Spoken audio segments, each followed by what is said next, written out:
fiscal year 2026.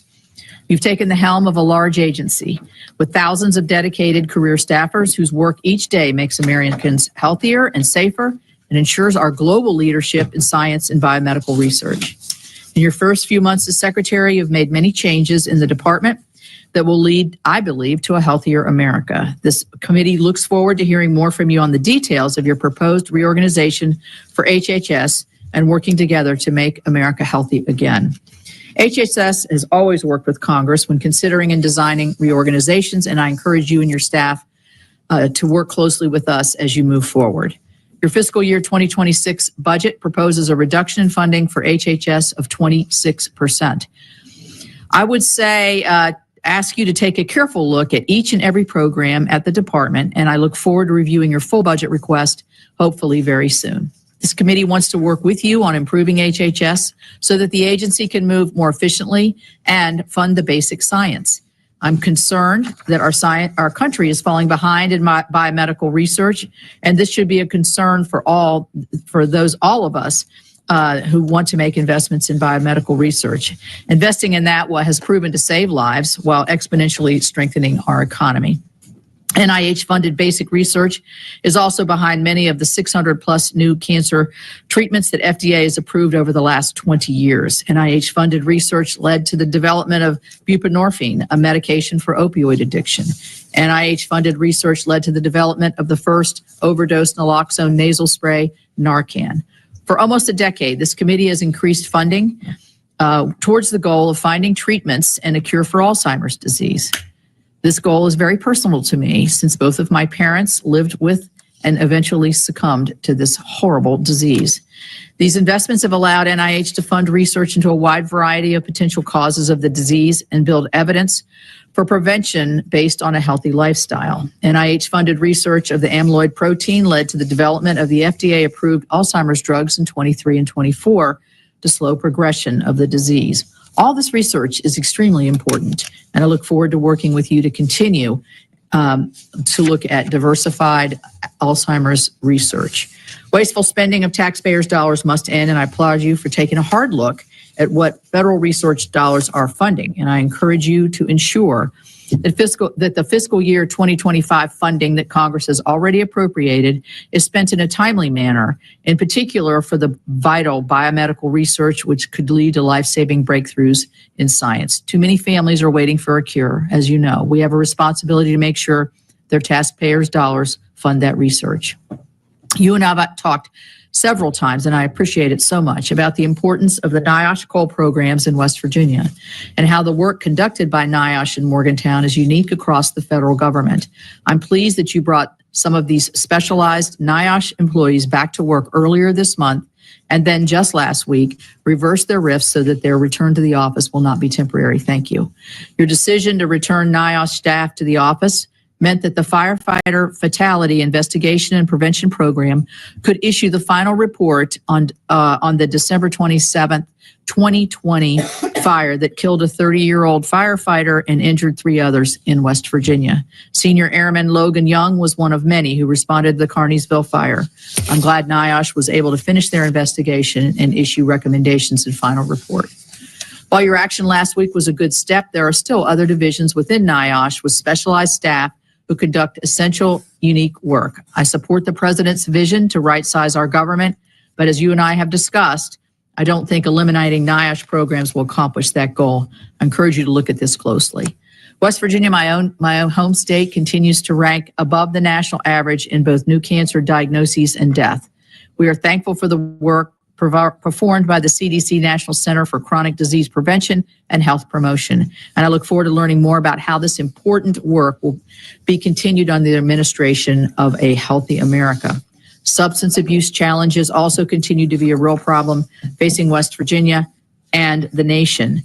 SAMHSA funding has played an important role in West Virginia, and I want to understand how the budget proposal would impact my state. I look forward to learning more about that from you today. I will say there was a bit of good news, I believe last week, when the national statistics of overdose deaths did go down. Rural health care is a top priority for this body. CDC data shows that rural Americans are more likely to suffer from higher rates of diabetes and are more likely to die from cancer, heart disease, and stroke than urban Americans. This is unfortunately true in my state, which also leads the nation in diabetes and heart disease. Improving rural health outcomes goes hand in hand with investing in the healthcare workforce to meet the physical and mental health challenges in America. HRSA has been a trusted federal partner on rural health issues for decades. HRSA has funded critical rural health capacity building and other initiatives across the country and administers the healthcare workforce programs that help bring medical providers into local communities. You have proposed moving HRSA into the new AHA, and is that how I say it? AHA. I would like to learn more about how your budget proposal would invest in rural America. We have a difficult task ahead of us, but it's my hope we can and will come together just as we have done in prior fiscal years to use our limited resources in the most efficient and effective way. So Secretary Kennedy, I look forward to your testimony, and I now will yield to my, or not yield, but turn the microphone over to Senator Baldwin. Thank you, Chair Capito, and I too look forward to continuing our strong bipartisan work together. Secretary Kennedy, today we are here to talk about your fiscal year 2026 budget request to Congress. You run a department dedicated to improving the health and well-being of every American. And these programs that you are responsible for administering touch the lives of all Americans at a critical moment in their lives, from research for life-saving cures and treatments for devastating diseases, to maternal health care, to child care, to addressing substance use and mental health.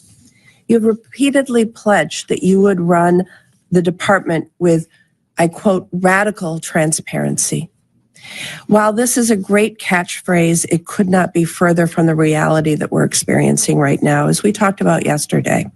As required by law, a few weeks ago, the department sent this committee a plan for how it will be spending appropriated funds this year under the CR. But instead of providing Congress and the American people with any information about how the department is spending tens of billions of taxpayer dollars, there are only asterisks in place of spending levels for over 530 programs. In no other job under the sun can you essentially leave blank how you are spending billions of dollars. This is flatly unacceptable when we are talking about taxpayer dollars, and the people I represent deserve better. You are undertaking a massive and disruptive overhaul of the department. You are shutting entire offices down and firing thousands of experts. Your plan for all of this that you provided to Congress is little more than 1 page long. And that shows the chaos that this is creating. I'm assuming today you're going to reiterate talking points about how you are consolidating offices and eliminating duplicative functions. But Secretary Kennedy, this is a genuine request. Please sit down and talk to us in detail about what you are doing. Have your staff talk with our staff on both sides of the political aisle about your plans for the department and what you are doing right now. For a department this important, anything less is simply not acceptable. Let me turn to what it is that we do know about your budget request and what is happening at the Department of Health and Human Services. Your fiscal year 2026 budget requests cuts to the National Institutes of Health of $18 billion. That would have a devastating impact on research into life-saving cures and treatments for devastating diseases, setting back medical innovations by decades. It would push the brightest scientific minds to work in other countries. It would cede our leadership in biomedical research to China. It would also take away hope from millions of American families. For the family receiving a devastating diagnosis of pediatric cancer, like Charlie and her mom, Emily, who spoke to this committee last month, it would mean less hope. For Jesse, a veteran and a father with ALS, and his son, Dewey, who wants his dad to see him graduate from high school, it would mean less hope and less time. This budget says a lot about the priorities of this administration. And normally I would I could, I guess, disregard it as only a request. But it provides insight into what you're doing right now in fiscal year 2025. At the same time you are submitting this request, you are actively stopping billions of dollars in NIH funding for life-saving research, including on cancer and Alzheimer's disease. You are implementing changes right now that are ripping away hope and life-saving cures from American families. If you aren't already, I think this administration is heading down the road of illegally impounding funding across HHS. Mr. Secretary, your budget request also cuts funding for CDC in half. Today, you will allude to consolidating programs into a new administration for Healthy America. But you can't just slash funding, fire everyone, slap a slogan on a new agency, and say that work will continue.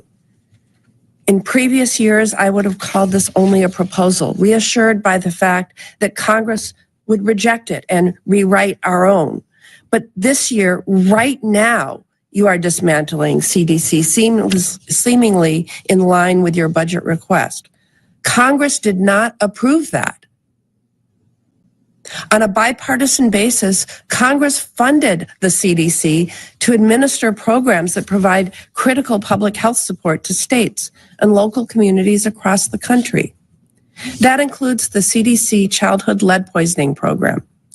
When the city of Milwaukee asked CDC for help addressing a lead crisis in schools, CDC should be able to provide support and assistance, because Congress appropriated $51 million for CDC to do its job to address lead poisoning.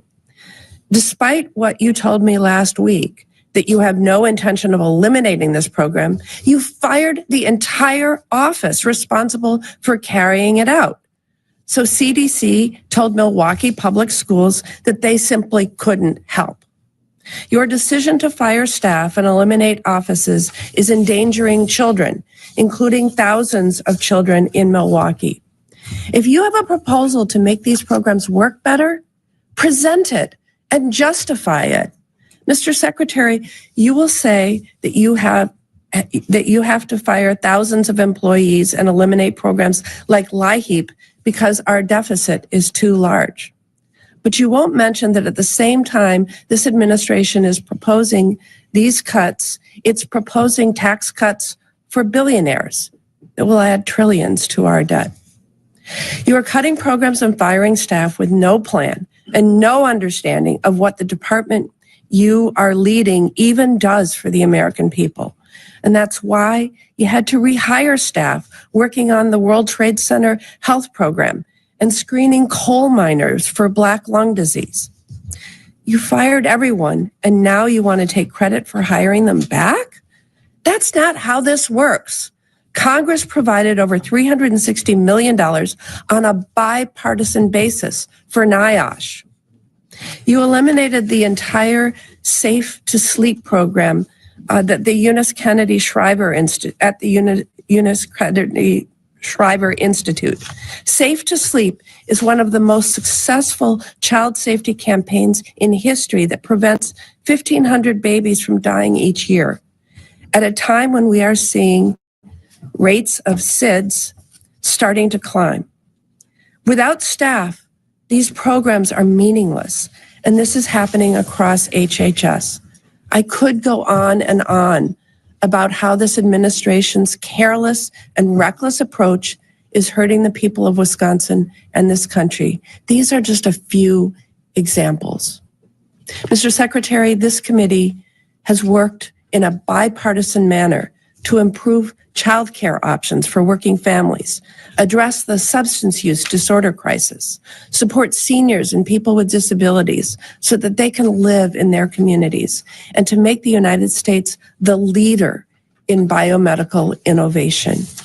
You're implementing changes right now that are dismantling our progress, and you're hiding it from Congress and the American people. We don't need to just reject this budget request.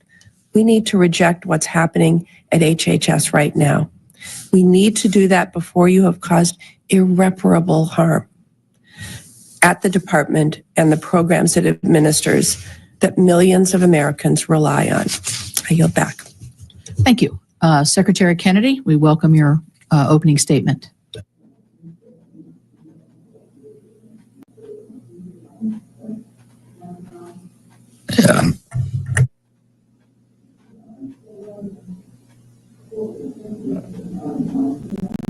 Is it on now? All right, thanks. Thank you, Chairwoman Capito, and thank you, Ranking Member Senator Baldwin, and all the members of this committee. I'm honored to appear before you today to present the Department of Health and Human Services fiscal year 2026 budget. Debilitating disease, contaminated food, toxic environments, addiction, mental health affect families across every race, class, and political belief. When my team and I took the helm at HHS, we set out with clear goals. First, we aimed to make America healthy again with a special focus on chronic disease epidemic. Second, we committed to delivering more efficient, responsive, and effective service to the over 100 million Americans who rely on Medicare, Medicaid, and other programs. Third, we focused on achieving these goals while cutting costs for taxpayers. We intend to do more, a lot more, with less. The budget I'm presenting today supports these goals and reflects two enduring American values: compassion and responsibility. I invite the committee to unite around these ideals with me. The United States remains the sickest developing nation, despite the fact that we spend $4.5 trillion annually on healthcare, 2 to 3 times more per capita than comparable nations. Clearly, something is structurally wrong. All the money that we've been pouring into these programs for years has not resulted in better health for Americans. Furthermore, healthcare costs are steadily increasing at a rate of 2% greater than the economy. If we don't staunch this unsustainable hemorrhage, we will ransom our children to bankruptcy, servitude, and disastrous health consequences. Yes, an exploding debt is a social determinant of health. We won't solve this problem by throwing more money at it. We must spend smarter. We will shift funding away from bureaucracy toward direct impact. Some things at HHS will not change. We will preserve legacy programs like Medicare, Medicaid, and Head Start as the foundation of the MAHA agenda. Vulnerable populations, seniors, veterans, American Indians deserve consistent access to care, and I will ensure that they receive it. Today, 83 million Americans, urban and rural, lack adequate access to primary health care physicians. We will prioritize these families, especially the Native American and Alaskan communities. Protect IHS funding, streamline its operations, and give the tribes more autonomy in managing their resources. Let me be clear, we intend to make the Trump HHS not just the most effective, but also the most compassionate in U.S. history. Our official budget statement outlines many priorities, but I want to highlight a few. First, we will consolidate programs to better tackle mental health and addiction. These issues now rival chronic disease and their impact. HHS will aggressively combat the opioid crisis, especially the spread of synthetic drugs like fentanyl. We will empower state, local, and tribal leaders to create effective solutions. Second, we will address nutrition, physical activity, and healthy lifestyles. The President's budget requests $94 billion in discretionary funds to support these priorities, including the Administration for Healthy America. We will emphasize healthy eating and Head Start and ensure the program continues to serve its 750,000 children and parents effectively. Third, we will equip the FDA to expand its food safety efforts through research, regulation, inspection, and education to remove harmful chemicals from food and packaging. Fourth, we will fund cutting-edge research at the NIH while cutting risky or non-essential studies. That includes ending gain-of-function experiments and research based upon radical gender ideology. At the CDC, we will return to core missions, tracking diseases, investigating outbreaks, and sustaining public health infrastructure while cutting waste. Fifth, we will eliminate DEI funding and redirect resources toward real poverty reduction. We will move beyond lip service to communities of color and take meaningful action to meet their needs, as we did last week when we approved South Carolina's application for support for a program, the first program in the country that provides cell therapy and gene therapy to every person in South Carolina who has sickle cell anemia. For fifth, we will eliminate DEI funding and redirect. Sixth, we will strengthen cybersecurity and health IT. The AI revolution has arrived, and we will be the cutting edge agency using this technology to manage healthcare data more efficiently and securely, and to give Americans control over their own health. Finally, we will rebuild public trust that eroded through years of industry capture, waste, and misplaced priorities. We will launch a new era of transparency and public service, creating an honest, science-driven HHS that answers to the president, to Congress, and the American people. And I just want to say, salute the people wearing purple in this room. I assume as an emblem of their commitment to solving the Alzheimer's crisis. And Alzheimer's is a very, very good example of how NIH has gone off the rail over the past 20 years with research on amyloid plaques and cutting off any other hypothesis because of corruption within the agency. And that has derailed Alzheimer's research in this country for 20 years. And I'm committed to solving the problems of Alzheimer's, also understanding why we're having an epidemic of Alzheimer's, why it is increasing. And I have Alzheimer's in my family, and many members of my family are activists in this community, and I have a deep personal commitment to solving this issue. I look forward to working with Congress to pursue this mission together as a bipartisan cause. Let's work side by side to make America healthy again. Thank you, Mr. Secretary. And I am going to turn to the chair of the full committee, who we're honored to have here, as always, Senator Susan Collins, for 7 minutes for her questioning. Thank you. Thank you very much, Madam Chair. And I thank the Vice Chair as well. Welcome, Secretary Kennedy. Secretary Kennedy, the military services submit to Congress what is known as an unfunded priorities list. It includes funding requests that were not included in the president's budget, but oftentimes we take from that list and do fund what the military was unable to get into the president's budget. And just to give you some idea, the unfunded priorities list range from more battleships to better housing for our troops to weapons R&D. It really covers the map. Your department's budget has been sharply cut by 26% below the fiscal year 2025 level. If you were required, as our military services are, to submit an unfunded priorities list, what would you include on it?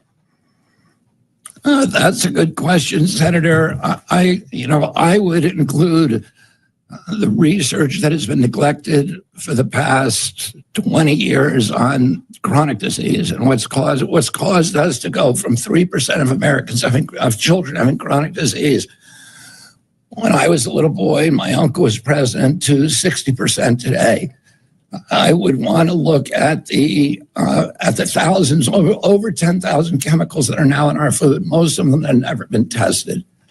I'd want to look at what's causing the infertility crisis. Why are girls in this country reaching puberty 6 years early? They're earlier than historically. Why do boys in this country have half the testosterone teenagers of a 68-year-old man?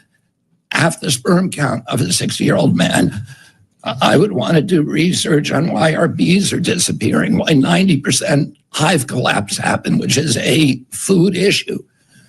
I would want to look at the microbiomes in the soil and how that's contributing to erosion, and how chemicals that we're using in agriculture are sickening farmers in many cases, potentially, and are destroying the microbiome and creating a situation where soil is running off, and where most agronomists believe that we only have 60 harvests left.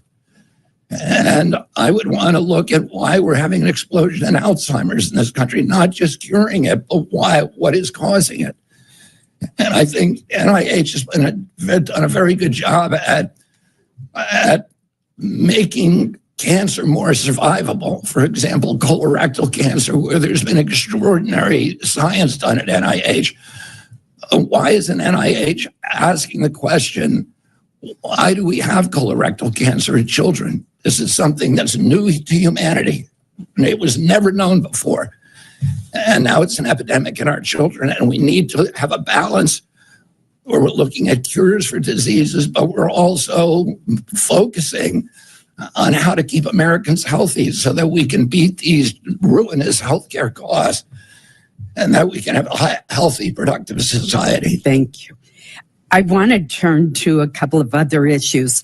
First of all, the LAHI program, which we've talked about, is absolutely vital for thousands of older Mainers and low-income families. It helps them avoid the constant worry of having to choose between keeping warm, buying essential foods and medications and other basic necessities. Now, I was pleased to see the release of the rest of the fiscal year 2025 funds, but the administration's new budget seeks to eliminate what is truly a critical program. Will you work with this committee in trying to restore the LAHI program so that we can avoid literally seniors and low-income families not being able to keep warm in the winter? Yeah, absolutely. And I'm from New England myself. My brother for 40 years has run a Citizens Energy, which provides low-cost home heating oil to families in New England. And so many people have come to me over the years and said to me, thank you, your brother saved my life, because I didn't have to choose between food and heat. I was on the Navajo reservation 3 weeks ago, and Navajo President Boo Nygren said to me, if we cut LAHI, Navajo will die from it. So I understand the critical historical importance of this program. President Trump's rationale and OMB's rationale is that President Trump's energy policies are going to lower the cost of energy, so this program, so that everybody will get lower cost heating oil. And in that case, this program would simply be another subsidy to the fossil fuel industry. If that doesn't happen, then I would, and Congress chooses to appropriate the money, I, of course, will spend it. I've already directed the spending of $400 million in this year's budget to that, and I will work with you to make sure that those families do not suffer in that way. Thank you. You and I've had many conversations about Alzheimer's disease and the BOLD Act. I do want to point out the CDC's cooperative agreements for the Healthy Brain Initiative and 3 dementia public health centers of excellence under the BOLD Act are set to expire at the end of September. We initially expected that the CDC would put out a notice encouraging applications early this year. Inexplicably, no such notice has been issued, even though we reauthorized the BOLD Act and funding is available under the appropriations measure that President Trump signed into law in March. How and when does HHS plan to issue this notice of funding opportunity so that we can continue what has been a very effective approach to the Healthy Brain Initiative and Centers of Excellence. It helps caregivers. It encourages early diagnosis. It really has been an important program, taking the kind of public health approach that you've generally supported. Yeah, Senator, because of the TRO from the federal judge on this issue that was issued last week, I've been instructed by HHS and by White House attorneys that I can't speak directly to that part of the reorg. I have a strong personal commitment to, as I said before, to Alzheimer's, dementia, and it's affected members of my family, and I understand how important these programs have been. And whatever happens, we will continue that research. Senator Baldwin. Thank you, Chair Capito. Secretary Kennedy, very quickly, when I ask you for information or my staff asks your staff for information, do you commit to responding? Yes, Senator, of course. And when might I expect a detailed operational plan? I've referenced in my opening statement the fact that 530 programs or activities, when you provided that information, had an asterisk in place of a dollar amount. When might I expect the detailed plan? When? As I explained to you, those decisions are being made by OMB. And so you're really not in charge of the spend plan this is not a HHS issue. It's a government-wide issue. Okay, so the Secretary of HHS is not in charge of the spend plan for 2025. I'm going to move on. Research funded by the National Institutes of Health has pioneered the development of new technologies and cutting-edge treatments, including immunotherapies that are saving lives and giving millions of Americans suffering from devastating diseases more hope and more time with their families. Last week, American doctors made history with the world's first successful personalized gene editing treatment in a 9.5-month-old baby boy, curing him of a rare, life-threatening genetic disorder. This technology is miraculous, and it was made possible by NIH research. According to the American Cancer Society, NIH-funded cancer research saved 3.5 million lives between 1991 and 2019 and reduced the overall cancer death rate by 33%. Congress has spent nearly 100 years building up the world's premier biomedical research agency to develop state-of-the-art treatments that wouldn't have been thinkable just decades ago. And in just 100 days, this administration is starting to tear it all down. NIH has awarded nearly $3 billion less in funding. So the graph on on my right, $3 billion less in funding compared to the same period last year. That's more than 3,200 fewer grants. These grants are being withheld. This includes funding for everything from cancer to Alzheimer's disease to rare disease research. Secretary Kennedy, whose decision is it to withhold thousands of grants and billions in funding for life-saving medical research at NIH? I can tell you, Senator Baldwin, that gene therapy and cell therapy is a priority for me and for Marty Makary, who is the FDA director. We are going to ensure that this country remains the hub of gene therapy. That wasn't my question. Secretary Kennedy, whose decision is it to withhold thousands of grants and billions in funding for life-saving medical research at NIH that we approved on a bipartisan basis in this subcommittee? We are not abandoning any life-saving research. Is it DOGE reviewing NIH funding opportunity announcements? Is it DOGE reviewing NIH grant award? We've got administrators, we're cutting waste, we're cutting duplicative programs. You're funding $3 billion less in biomedical research than you did a year prior. We're spending less on administration of those programs. 3,200 fewer grants.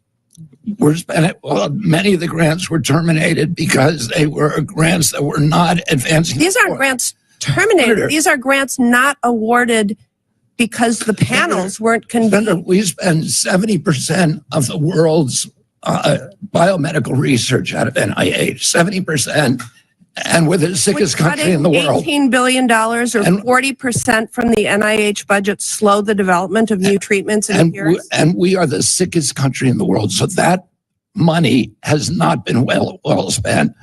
We've had a 38% increase in our agency, growth in our agency over the past 4 years. I'll ask you, is funding for Alzheimer's disease research centers DEI? Because you're holding up $65 million for 14 of those centers in 9 states, including the University of Wisconsin-Madison. Is funding for cancer centers DEI? Because you're holding up $47 million in cancer center support grants at 9 cancer centers in 8 states. Is funding for rare disease research DEI? Because you're holding up $55 million for 11 rare disease clinical research network grants in 8 states. These are just a few examples, and the list goes on and on, Secretary Kennedy. I've run out of time. I yield back.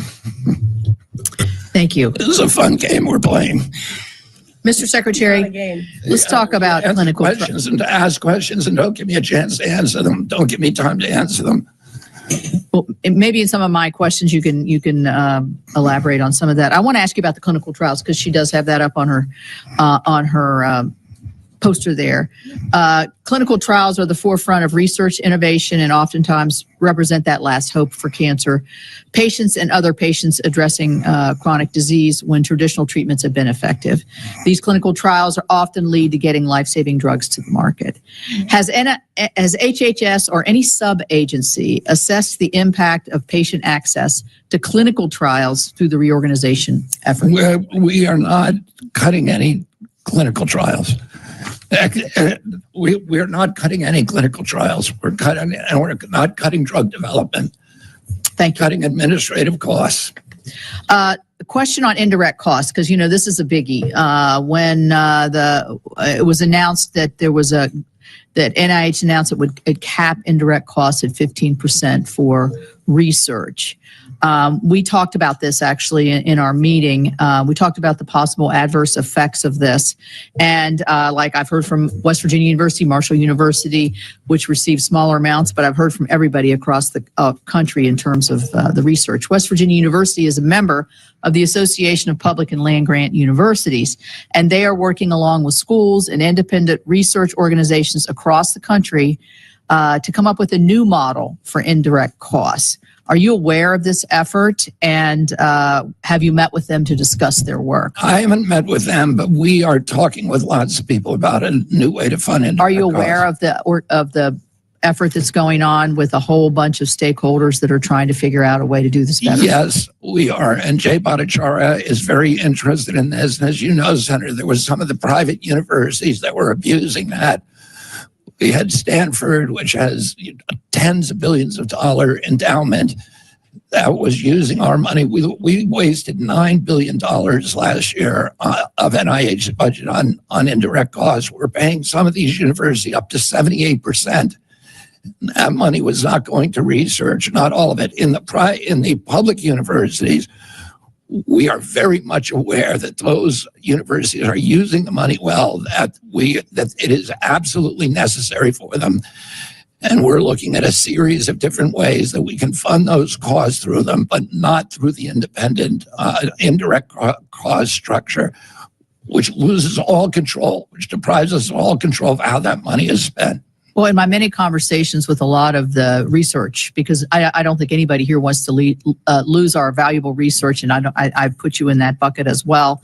I do know there's a recognition that there's not enough transparency, that the system needs to change. And so this group that's being put together, I think, is very thoughtful in their approach. And I would encourage you, as you've already done with the head of NIH. Yeah, and I'm happy, Senator Capito, I could talk to you right now in detail about some of the alternatives that we are considering, but we are taking it seriously, and we understand, you know, in Maine, at the University of Maine, the University of Alabama, many of these other state schools badly need this research. They're doing cutting edge research, and they need that money that was going through indirect costs, but we think there's a better way to pay that out. Okay, well, we want to work with you on that. Let me talk about rural health.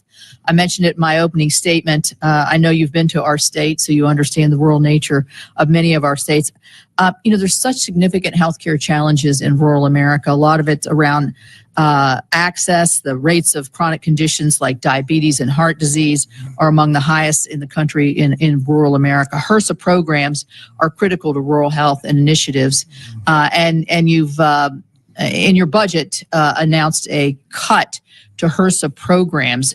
I am concerned about that because of the access issue and because of the inequities that I think I see, and I think we see sometimes between where people have easier access to healthcare than in rural America. You got transportation issues, you have connectivity issues, you have just generational issues of passing down different diseases.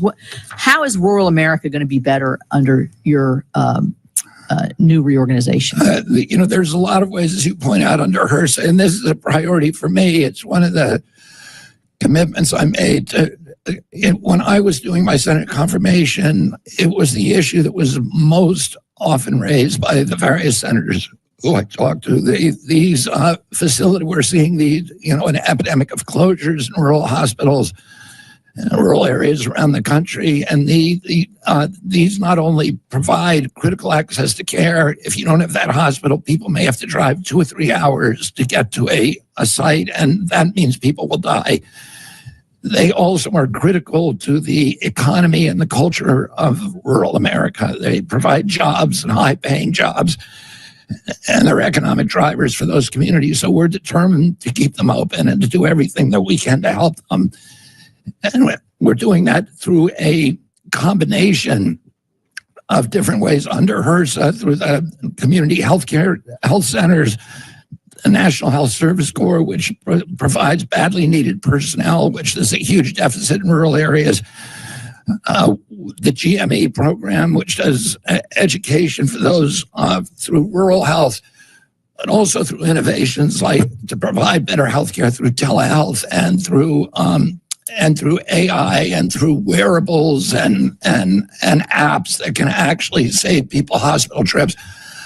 I spent 2 hours yesterday meeting with the CEOs of some of the biggest and most effective health tech companies in the country, and the potential that we have to transform rural healthcare. For me, I walked out of that meeting very, very optimistic and very excited about the capacity that we now have through technology and AI to transform, to save, to rescue rural healthcare around this country. Thank you very much. Senator Durbin. Thank you for being here, Mr. Secretary. Let me ask you a startup question. Do you know the #1 cause of preventable death in America today? The #1 cause? Well, I know what the #1 cause of deaths is in this country. I'm not sure what you're talking about. I'm talking about tobacco. You fired the head of the CDC's Office of Smoking and Health and eliminated their efforts from your budget. Hundreds of employees at FDA's Tobacco Center, including the director, have been let go. If we are genuinely concerned, and I believe you are, about the health of America and making it better, something as basic as the #1 preventable cause of death is not served by that kind of dismissal. Let me take you to another issue that I think is personal to me in a way. It reflects a tragic situation involving ALS. A friend of mine named Brian Wallach used to work in the Obama White House. And Brian met his wife-to-be, Sandra Abravaya, who was my press secretary. They married. When their second daughter was born, Sandra came home from the hospital to learn that her husband had ALS. Brian and Sandra have been fighting a battle now for 8 years. He's still alive. He can no longer walk or talk, but he has hope.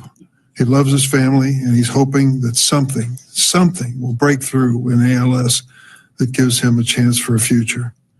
Please explain to Brian and Sandra and their 2 young daughters why you've canceled ALS grants at institutions across this country and why you think research for diseases like ALS should be cut by 40% next year. Senator, I don't know about those cuts. I will have to, I don't know if that's true. I don't know if those were part of the rifts, in which case the people were not fired, but they were put on administrative leave. The issues that you're talking about are issues that are important to me: tobacco, ALS, and I know you have a passion for congenital heart disease as well. Those are all issues that I'm deeply concerned with, and I'm happy to meet with you at any time and talk about the programs and what we can do to make them better. Of course, you're welcome, and I think the conversation is important. But I want to remind you, on April 1st, 10 laboratory heads at National Institute of Neurological Disorders and Strokes received their layoff notices. They were all PhDs and senior investigators. They're not administrators, whatever that might be. They were running intramural labs at NIH. If you have your way, they'll all be gone on June 2nd. Science Magazine reported 25 of 320 physician researchers at NIH's Internal Clinical Center are leaving, and the number of patients treated in the hospital has been reduced by 30%. 3 grants involving ALS and dementia work at Northwestern University in Illinois have been paused. One looking at how to stop the buildup of damaged proteins, another looking at cellular mechanisms that can be drug targets. Just last week, an ALS researcher at Harvard had his grant cut that was using AI to accelerate the reversal of ALS symptoms. Brian Wallach is waiting for a cure. He is not giving up. His source of hope is this research that you unfortunately are terminating. How can we possibly address his concerns and give hope to people across the country who are suffering for so many diseases when our government is cutting back on that research? As I said, Senator, I do not know about any cuts to ALS research, and I'm happy to meet with you. I just read them to you. Yeah, I will have to go and talk with Jay Bhattacharya and find out what the rationale was for those cuts. I just don't know about them until you told me about them at this moment. There are many things that concern both of us about the state of public health in America. And questions you've raised, I think, are legitimate questions, many of them, that I want to follow through. I want to know the honest scientific answer to these questions. And I want to make this point. Cutting medical research is giving up on the future. You can't do that. These families are counting on you, Secretary, and counting on your department to do this research. It gives them hope to live another day. Turning out the lights and saying you're doing it in the name of efficiency or DOGE or whatever it is no consolation to these families that are struggling. Thank you, Madam Chair. Senator Moran. Thank you, Chairman. Secretary, welcome. Kansas, my home state, is one of several states that are facing the impact of a recent measles outbreak. We had 56 cases confirmed measles, with 54 cases being in a southwest part of our state.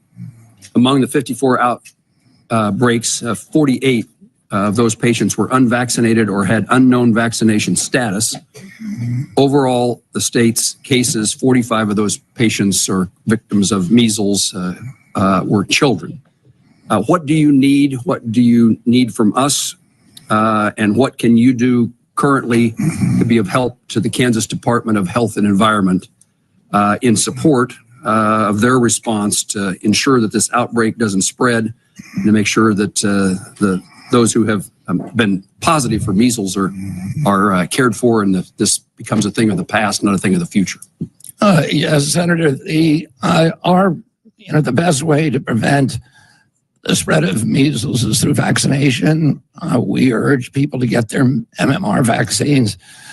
There are groups in this country that don't want to be vaccinated for many of them for religious reasons. I've spent a lot of time with the Mennonites, and the MMR vaccine has millions of fragments of human DNA in it from aborted fetal tissues, and that's a religious objection to them that I have to respect.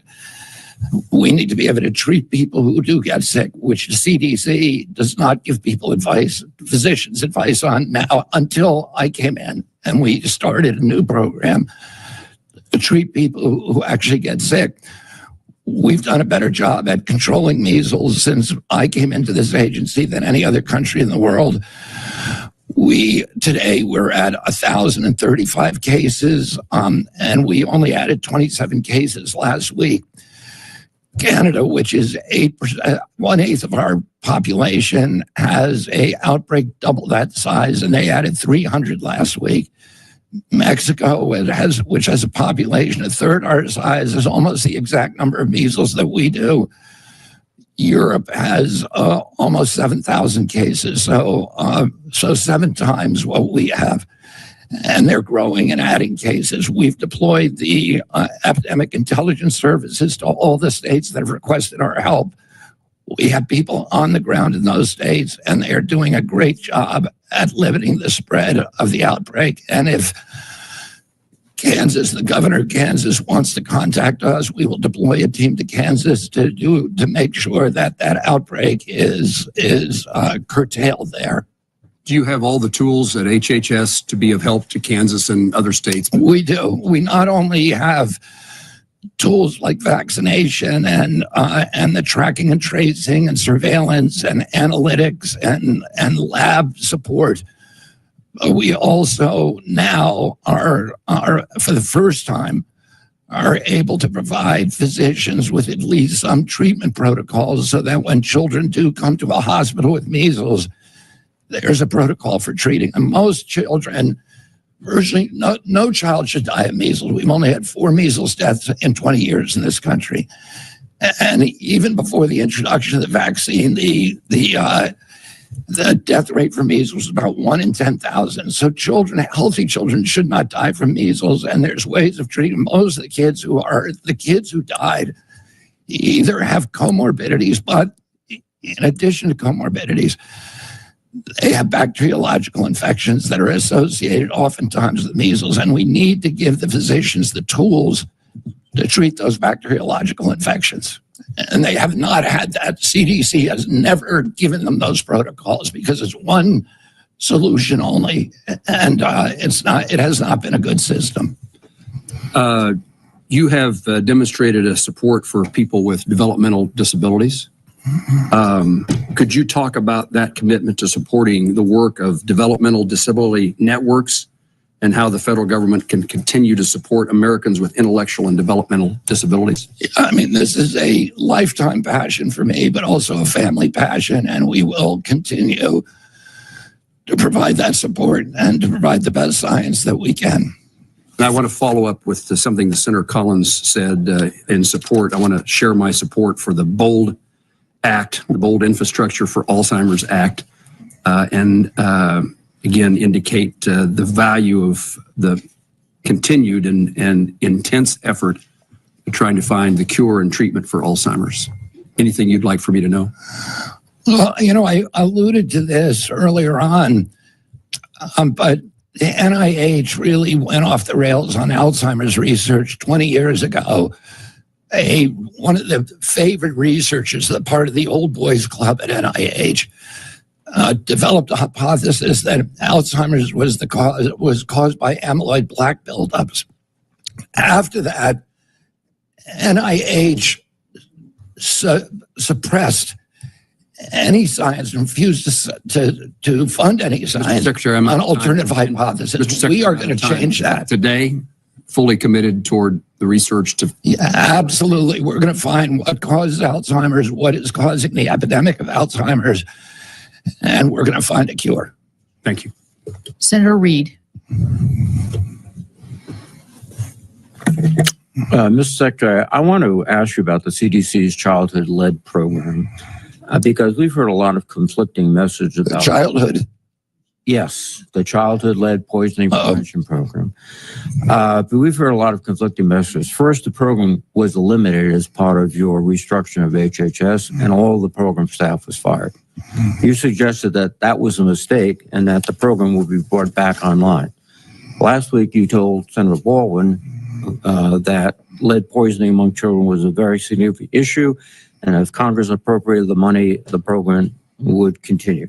Well, Congress has appropriated the funding, and as far as we can tell, staff has not yet been hired, and I've seen no statements reversing your decision to eliminate the program. So which is it? Do we have? We are continuing to fund the program, and in Milwaukee, we have a team in Milwaukee, and we're giving laboratory support to the analytics in Milwaukee, and we're working with the health department of Milwaukee. Well, that's Milwaukee. What about the rest of the country? Well, I don't. As I said, I have a TRO now. You know, a federal TRO that does not allow me to talk about the reorg. What I can tell you is that if you appropriate the money, that we are going to spend it. We have appropriated the money, Mr. Secretary. You indicated that you have a program in Milwaukee. What about the rest of the United States? This is not a problem exclusive to Milwaukee. My understanding is that that program is continuing. I'm hoping to. I'm very, very happy to talk to you, Senator, after this and find out exactly what the details are. Well, it should be a very simple answer. The program's back up and running. We've hired the staff, which I don't think you have, and that doesn't indicate that you're serious about getting the program running again. I just want to put a word in to the second, Senator Collins' support of the LIHEAP. It's a program that is incredibly important to people all across the country.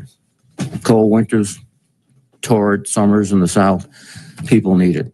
And I support her comments very much.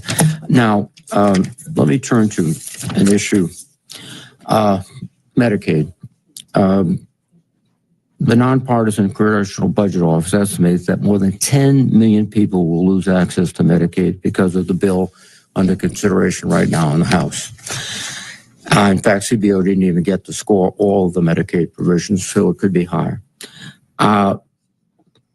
But the consequence of that is millions of people losing Medicare will mean that many more people will go to the emergency rooms because they don't have a doctor.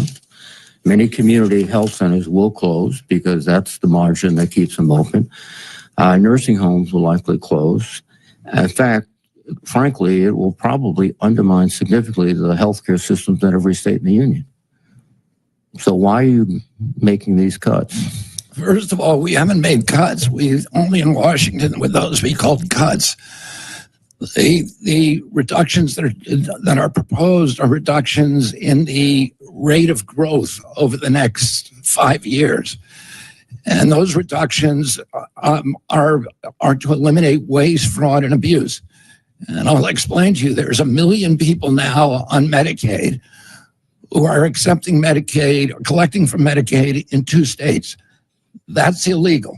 They're stealing from the Medicaid program. We've now been able to identify them, which no other administration was able to do. There are 2 million people who are collecting both Obamacare, or 1 million people who are collecting Obamacare and Medicaid. That's illegal. It is also a theft. There are 1 million illegal aliens in the states that have allowed that, like California.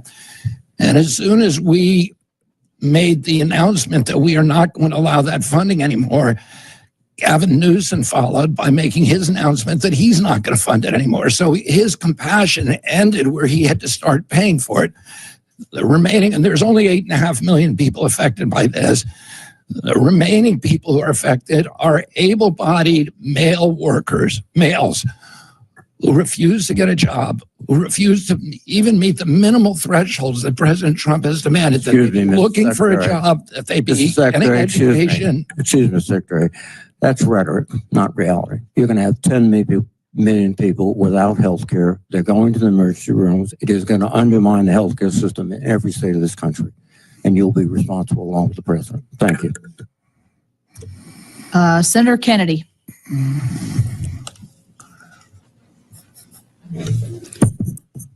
Mr. Secretary, how many employees were there at HHS when you took over? 82,000, How many do you have today? 62,000. Okay. It's about the level it was in 2019, right before COVID. Is this the first time that an institution in America has ever downsized? I don't think so. I think private and public institutions have history. Microsoft just announced that they were going to reduce their workforce by 6,000 people. You think that'll be the end of Microsoft? Senator, we wouldn't have reduced anybody. You think that'll be the end of Microsoft? I don't think so, Senator. Meta, I still call them Facebook, just announced they're going to reduce their workforce by 3,000 people. You think that'll be the end of Meta? I imagine it will not. Yeah. Think maybe the people at Meta know what they're doing?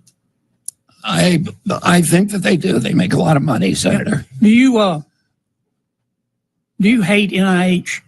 I love NIH. I grew up with NIH. I visited when I was a boy. I love science, and those were my favorite afternoons, visiting the labs. Do you hate medical research? No, I think we need to lead the world in medical research in this country. In fact, isn't it true, Mr. Secretary, that you would like to see more money spent on medical research? Obviously, I'm the secretary of this department. No secretary wants to see his budget cut.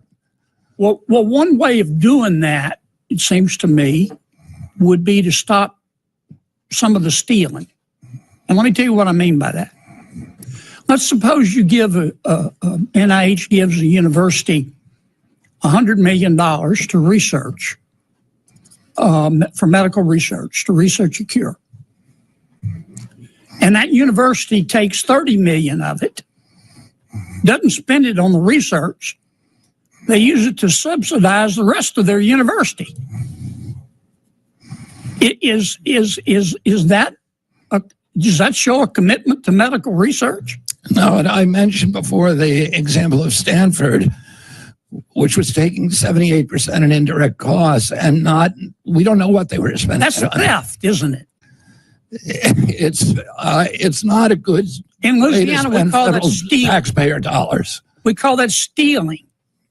Is there any doubt in your mind that a lot of universities are taking this NIH money, which is supposed to be spent on medical research, and using it to fund other parts of their university? Is there any doubt in your mind, Bobby? Oh, and Senator, the other people who are writing grants, like the Gates Foundation, the Rockefeller Foundation, they pay 10% to 15% in indirect costs. We were paying 50, 60, 70%. So in fact, what you're doing is adding money to medical research.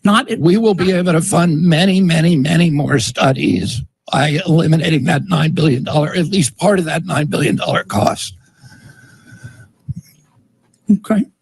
I want to ask you about MAHEAP. Are you familiar with this GAO report they did on MAHEAP? I am not, Senator. They found, they audited 7 states. They found 11,000 dead people getting MAHEAP grants. You familiar with that? No, but that is pretty typical of many of the other programs that we're working with. They found prisoners getting grants, didn't they? Were they using the grants to heat their jail cell?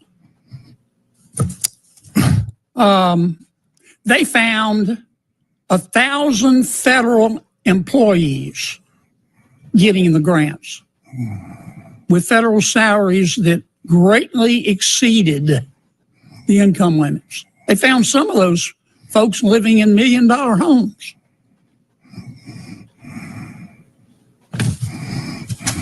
I got 18 seconds. Why do we allow highly processed foods in America? That's a complicated question, but it's driven by profits, but to a food industry that is making money by poisoning American kids, and they don't do it abroad. They make the same products for Canada and for Europe that do not contain many of those chemicals. You understand, Mr. Secretary, there's nothing you can do that's going to make many of my Democratic colleagues happy. You get that, don't you? I do understand. I'm coming to understand that, Senator. Yes. Thank you. Senator Murray, welcome. Nice to see you, and I'll turn it over to you for questions. Thank you very much, Chair Capito, Senator Baldwin. I look forward to working with you both again in this Congress. Secretary Kennedy, things are not going well. It's clear what you are doing across HHS is devastating to children, families, seniors, millions of Americans that HHS programs support. Now, you were required to send us an operating plan detailing how you are spending funds that Congress provided for programs that families rely on. You sent us what you titled the, quote, Hill version, which had over 530 asterisks in place of the funding levels. Mr. Secretary, we need the real version with actual funding levels. This committee needs to know how you are spending taxpayer dollars right now and what programs you are cutting and which you are eliminating. You are blocking billions in funding that Congress appropriated from going out the door, including $3 billion at NIH, $1 billion in Head Start, and $3 billion in child care funding alone. And that's on top of all the other funding you have illegally ripped away. $11 billion from state and local health departments, $1 billion supporting local substance use and mental health programs, and $66 million in Title X funds for cancer screenings, birth control, and preventive care. We know you're dismantling HHS and throwing away generations of investments in our healthcare system and firing critical employees. We are talking about the people who administer Head Start, LIHEAP, Meals on Wheels, or entire teams who are working on preventing chronic disease and Alzheimer's, tracking IVF success rates and safety, maternal health, more. On top of all of this, you propose a budget now with truly devastating cuts that would leave America sicker and weaker. But you're not waiting to see whether Congress approves that budget proposal. This administration is starting to unilaterally implement it right now in defiance of Congress and the laws we passed. If you aren't already, you're sprinting down the road of illegally impounding billions in funding through intentional action and incompetence. So to my colleagues on this dais, we heard several weeks ago from experts across the country what we risk by ceding American leadership on biomedical research. If we bless these staffing and funding cuts across HHS, that means deciding that we are comfortable with China leading the future development of every drug, device, and vaccine. The supply chain challenges we faced during the pandemic will be the new normal.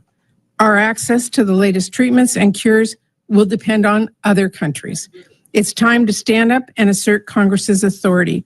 This committee has dedicated itself in a bipartisan manner over decades to make sure we are the global leader in research and development.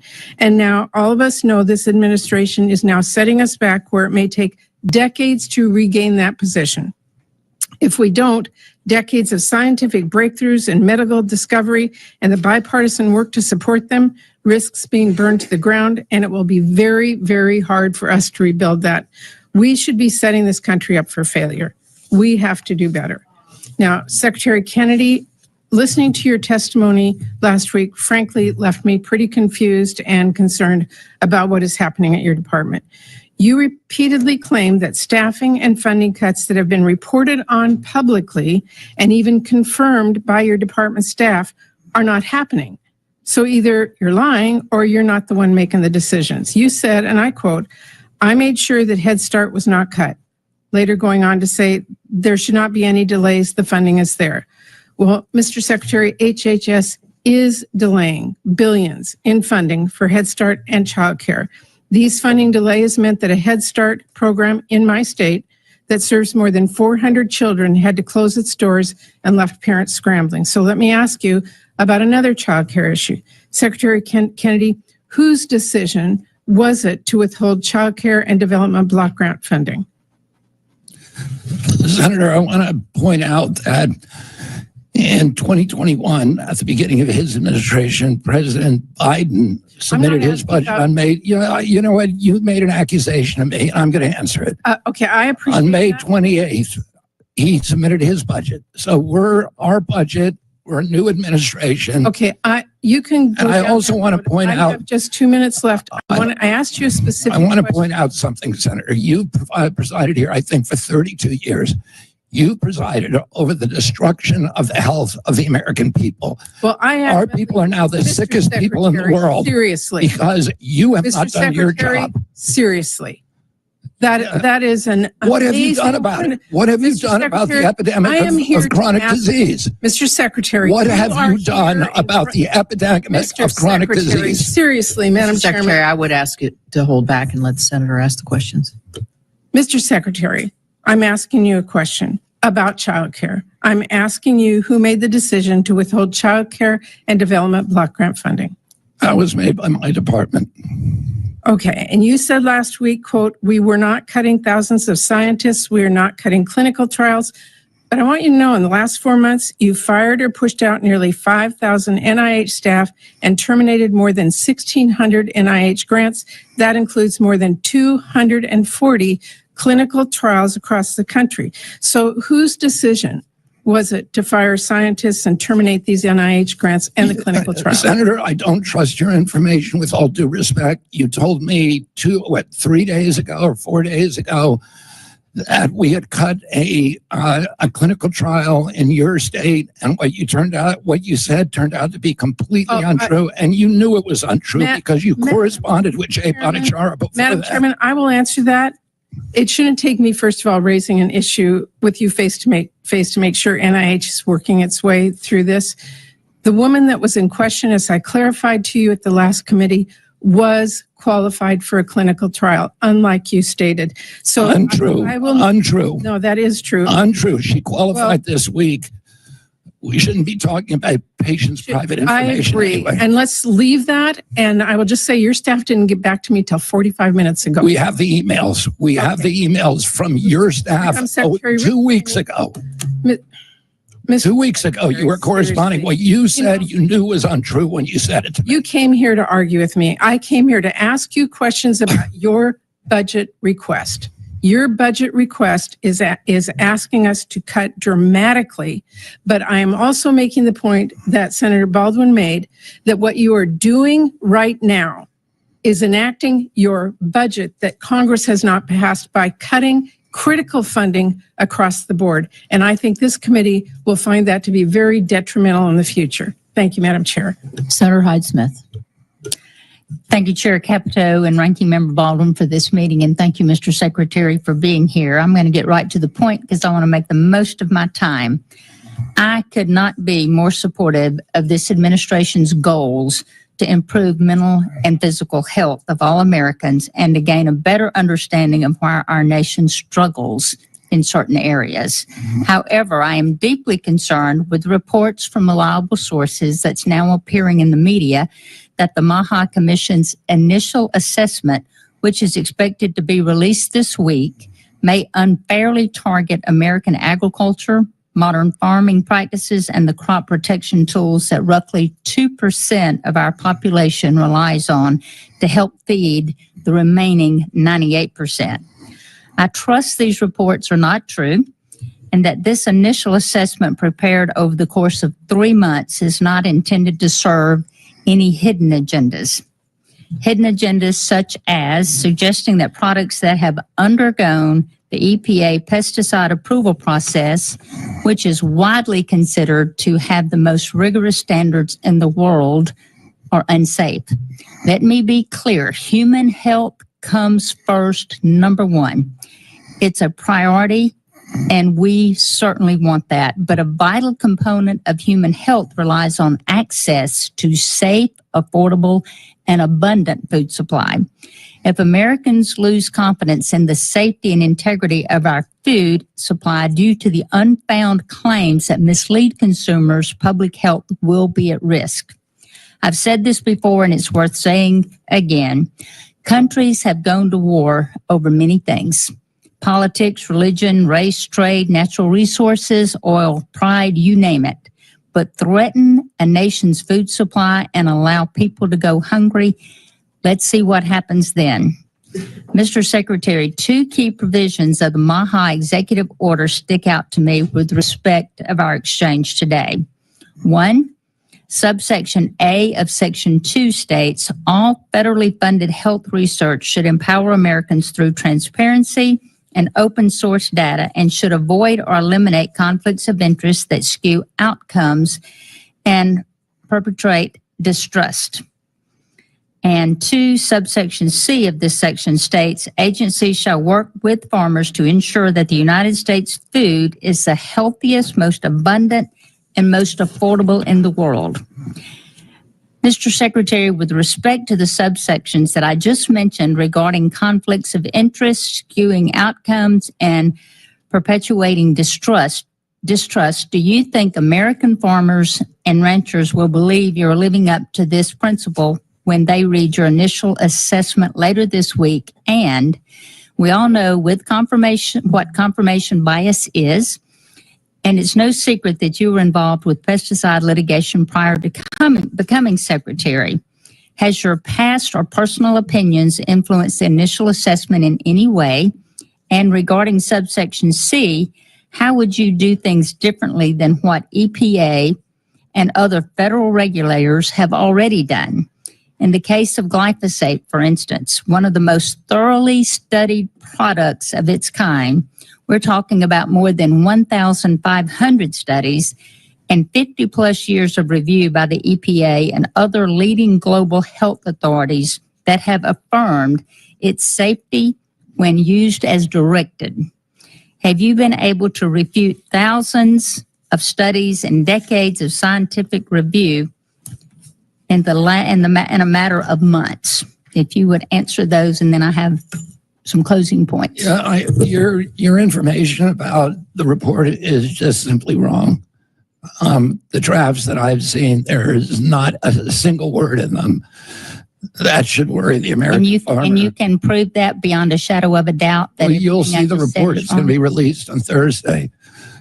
Everybody will see the report. And, you know, there's nobody that has a greater commitment to the American farmer than we do. The MAHA movement collapses if we can't partner with the American farmer in producing a safe, robust, and abundant food supply. And we understand that. I said during my campaign when I was running for president, and I have said repeatedly throughout this process, we cannot take any step that will put a single farmer in this country out of business. Okay, there's a million farmers who rely on glyphosate. There's a million farmers who rely on glyphosate. 100% of corn in this country relies on glyphosate, and we are not going to do anything to jeopardize that business model. But you're saying my comments are totally inaccurate. In today's totally world, inaccurate. There are people with impressive credentials, perhaps expert witnesses or organization with big names that are willing to say things that serve a particular interest or purpose. But what they don't say is that their feelings are premature or simply intended to satisfy a predetermined outcome desired by those seeking their opinion or validation. We have the Federal Insecticide, Fungicide, and Rodenticide Act and the exhaustive review process in place for a reason. I've yet to hear the approval process is easy, but it's going to be a shame if the MAHA Commission issues a report suggesting without substantial facts and evidence that our government got things terribly wrong when it reviewed a number of crop protection tools and deemed them to be safe. So, Mr. Secretary, we have to get this right. You have to be 100% certain, and the MAHA Commission needs to be able to refute years and years of scientific evidence and thousands of studies from credible entities before you start suggesting an initial assessment that the methods in which the farmers provide our food is unsafe. I trust your report will be described, an initial assessment of things to be considered, but yet to be determined. Thank you, Madam Chair. Thank you, Senator Shaheen. Thank you, Madam Chairman. Mr. Secretary, New Hampshire is one of those states that has really been devastated by the opioid epidemic. For too many families, this isn't just an emergency, it's a daily heartbreak because they've lost people they love. During the first Trump administration, I worked closely with Health and Human Services to secure critical funding for New Hampshire through the state opioid response grant program. That funding has saved lives. We've made sure in New Hampshire that nearly every paramedic, firefighter, law enforcement officer has access to life-saving naloxone or Narcan. And we've also supported prevention and recovery programs that are turning the tide against addiction. We are finally beginning to see our overdose death rate go down. But I am deeply concerned that this progress is now at risk because Health and Human Services has already clawed back nearly $5 million in mental health and substance use treatment funds that are allocated to New Hampshire.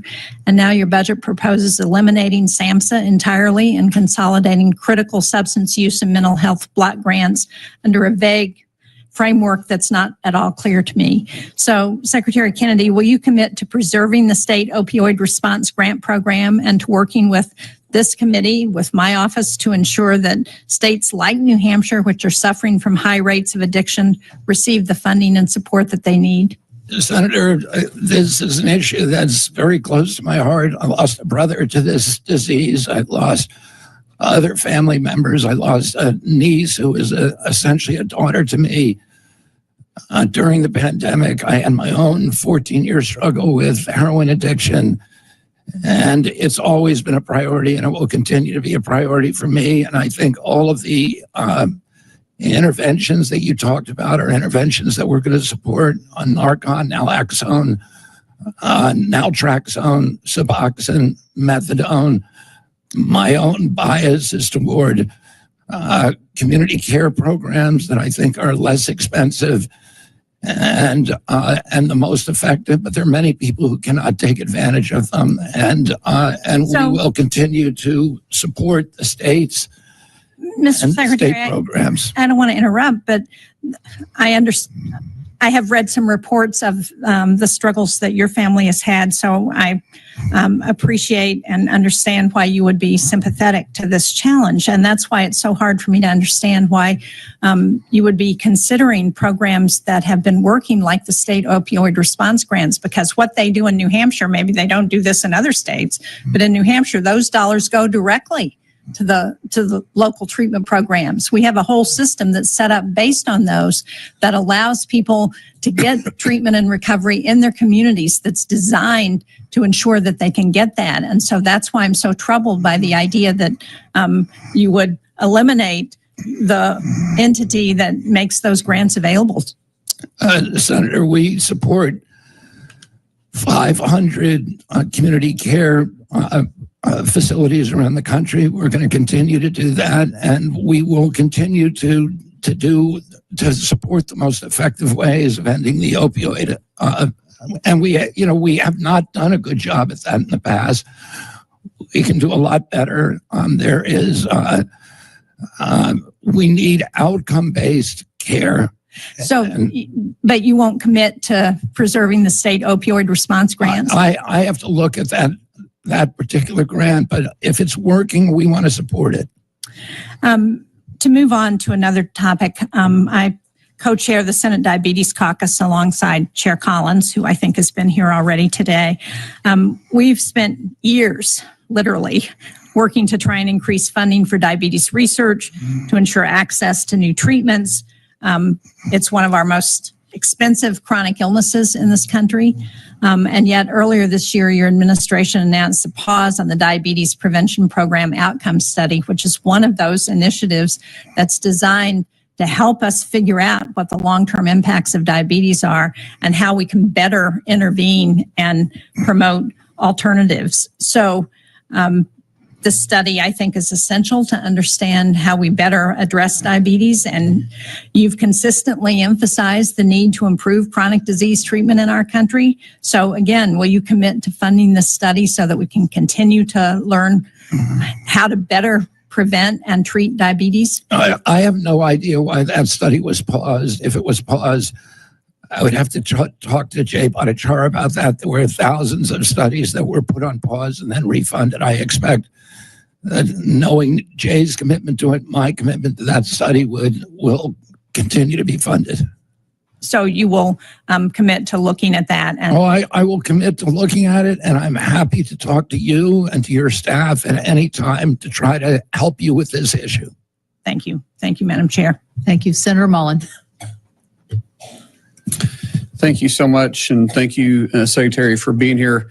Earlier, you said that the increase for HHS over the last 4 years had increased by 38%. Is that correct? That's right, Senator Mullen. So what have we got? What has the taxpayers got in return over the last 4 years? They got a worst chronic health crisis and the unhealthiest, sickest population in the globe. So your total budget for 2024, I think, was around 1.7 trillion. Is that correct? Yes.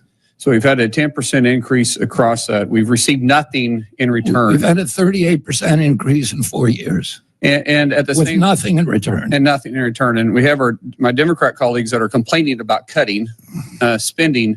At the same time, we have NIH recipients, because we've heard our colleagues on the left side really complain about you cutting NIH funding because they call it research.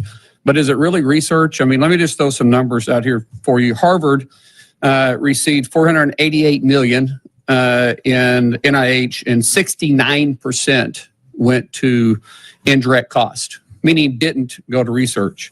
Yale received $646 million, and 67.5% of their NIH money went to indirect costs, meaning didn't go to research. You have Johns Hopkins University got $858 million, 67.5% went to indirect cost, meaning 67.5% of $858 million did not go to research. University of California, San Francisco received $815 million in NIH money, and 59% went to indirect cost. But I'm sure there's no room to cut NIH money for research. I mean, who would think we probably have room for that? Because let's just use the top 4 recipients for my colleagues and on the Democrat side. Let's just use their numbers and round numbers. That's $2.807 million in NIH money for top 4 universities receiving NIH.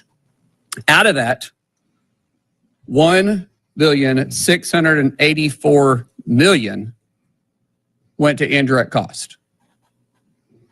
I'm using rough numbers here. Now, I'm sure there's no room to cut NIH research, right?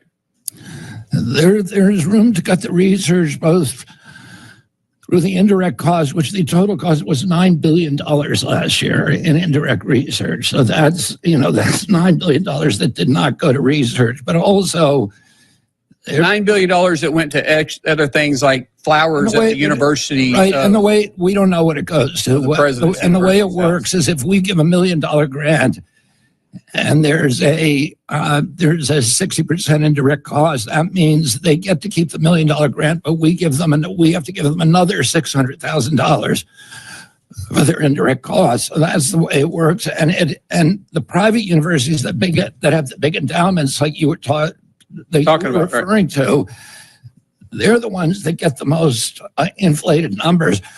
Let me just say this. We have 9 separate offices for women's health. We have 8 separate offices for minority health. We have 20 separate HIV programs. We have 59 separate behavioral programs. We have 40 separate opioid programs. We have 42 maternal health programs. Each one of them have their own administrators. We have 100 communications offices when I came in. We have 41 chief. Say 100 communication offices? Yes, 100, and we have 1,400 external affair officers, staff. We have 40 procurement departments using 4 different contracting systems. We have 9 resource officers, dozens of IT departments, and 8 senior finance officials. And what we're trying to do is eliminate the redundancy. There's no way to govern this agency. This agency has a budget that is comparable to the sixth largest nation in the world. And we have no governance because these are all in silos with their own infrastructure, and we're trying to consolidate them, and that's why they don't work. That's why we throw more and more money every year, and Americans are the sickest people in the world. We spend 2 to 3 times for healthcare what other nations spend, and we have the worst outcomes on earth. And if somebody does not reorganize this mess, it is going to continue. And we're trying to do it, and we're going to make some mistakes as we do it. But ultimately, I can tell you 4 years from now, the American people are going to be a lot healthier. Only in American government do we think throwing money at the problem will eventually fix it. So thank you for staying strong and actually getting the taxpayers the money that they spent for something that's supposed to be spent for, and that's to make us healthier. So thank you for being strong in this. Thank you, Senator Mullen. Senator Britt. Well, thank you very much, Madam Chair. Want to follow up on NIH and that conversation that you just had.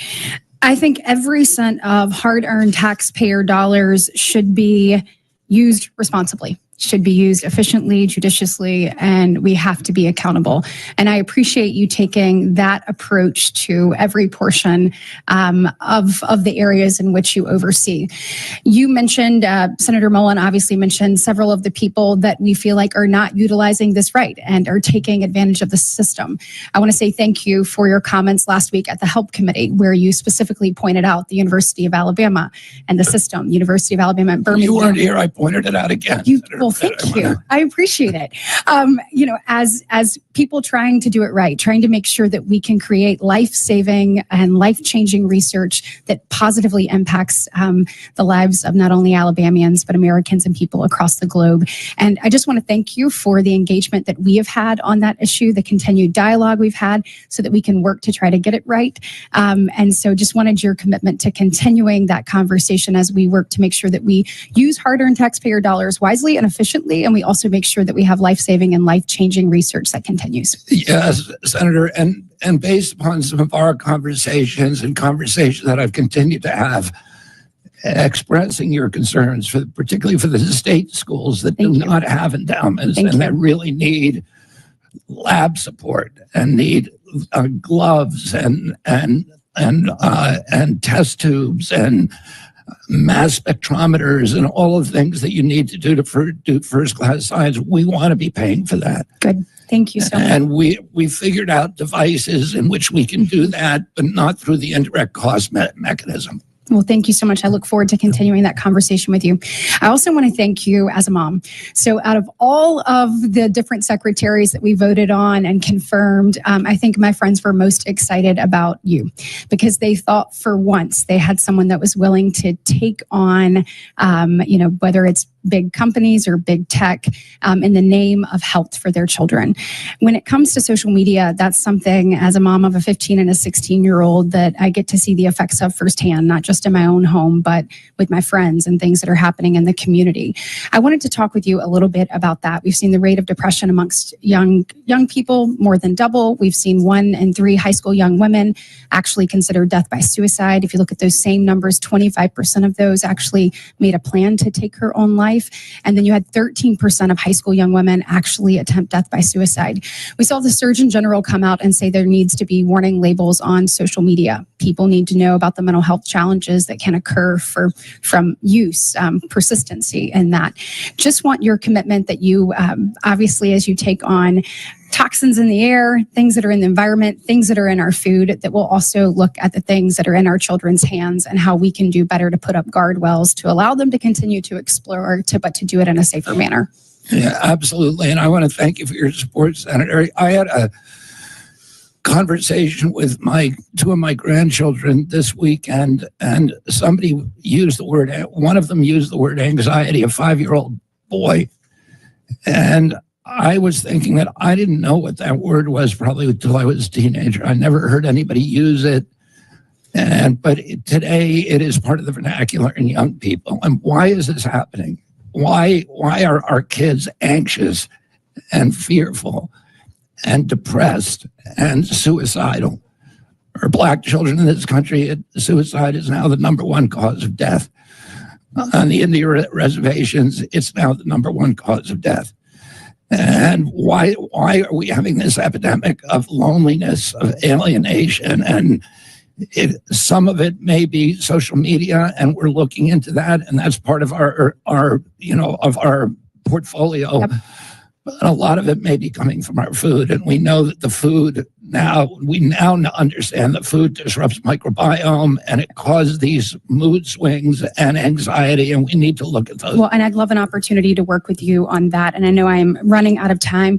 We have people that are concerned about Head Start. The news has, taken a narrative that I believe is untrue. I know that you care about the most vulnerable children. I know you care about making sure that those children have access to educational opportunities and care.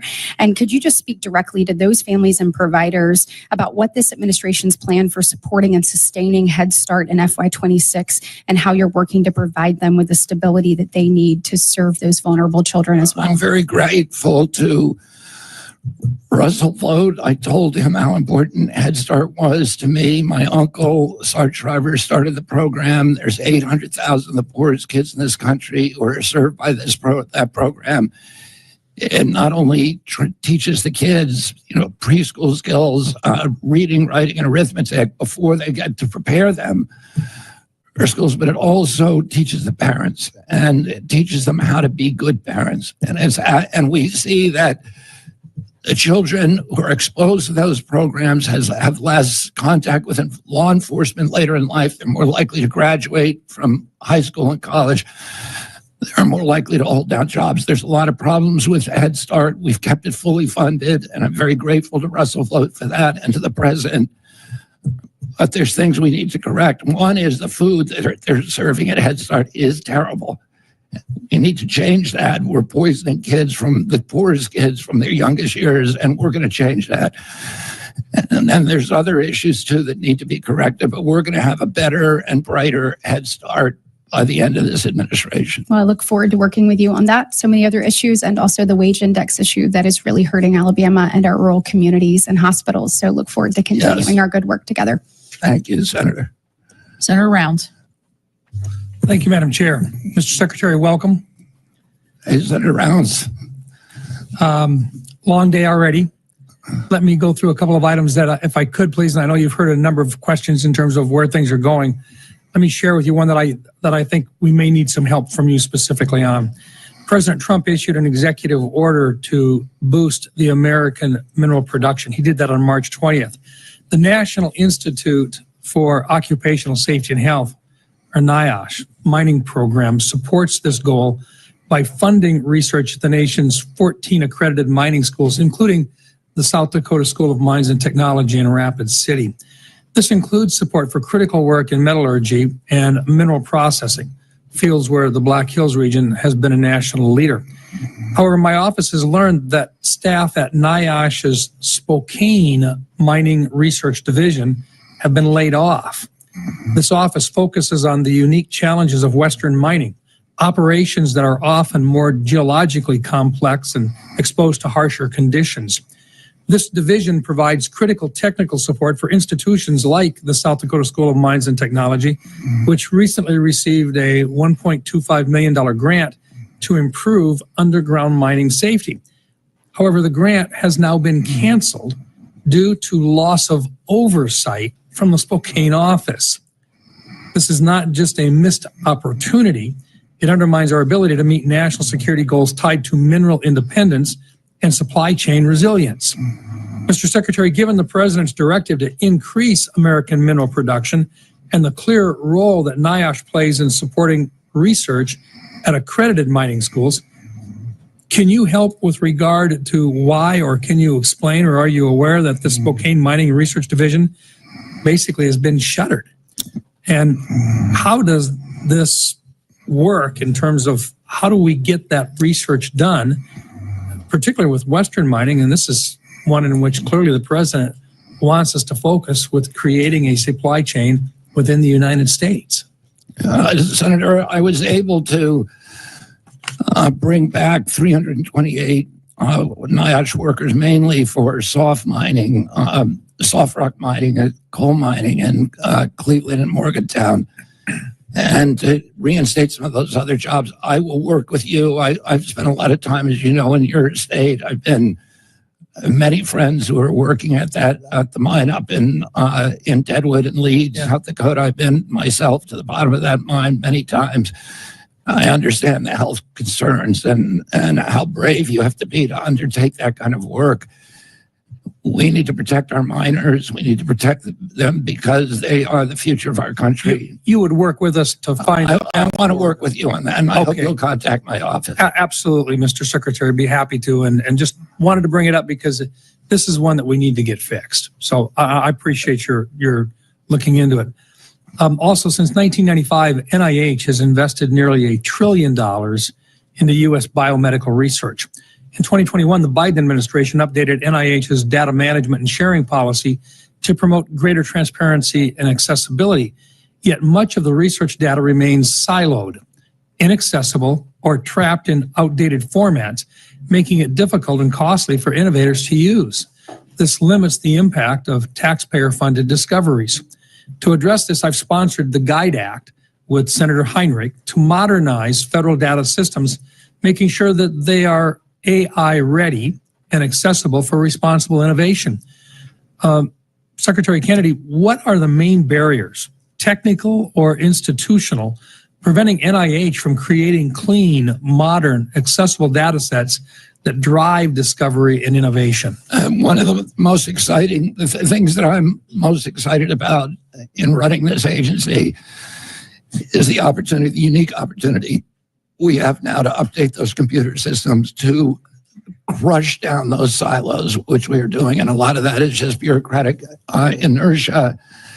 And what we found is a lot of, I actually learned that in order to get access to CMS data for another one of my agencies that wanted to study that data for healthcare purposes, we had to buy it from another agency there. So they're hoarding the data and they're selling it. It makes no sense. And we are bashing down all of those barriers.